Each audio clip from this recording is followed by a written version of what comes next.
Qo'shiq aytadi. Sensan pari va shahrlari shohi zamonasi. Qaysi harflar cho'zildi? Unli. Qaysi? E, I, A, I, O. Nechta unli harf bor? Avvalgi hamma qo'shiqlarda faqat unli harflardan foydalanilgan.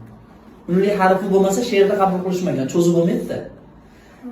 Sensan se demayapti-ku. Se ega uryapti, to'g'rimi? Demak, unli harflardan foydalaniladi she'r yozayotgan va uni qo'shiq qilayotgan odam. Qo'shiqlarning hammasini qarang-da. Unli harflar cho'ziladi. Go'zal Turkiston. Hozir unli harfi nusxami? Unli harfi. Ya'ni xuddi o'shanaqa.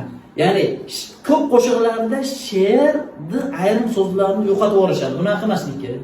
Oddiy mana sensan pari va shahrning shohi zamonasi. Men seni ishting bilan olamda sonrasi deb boradi.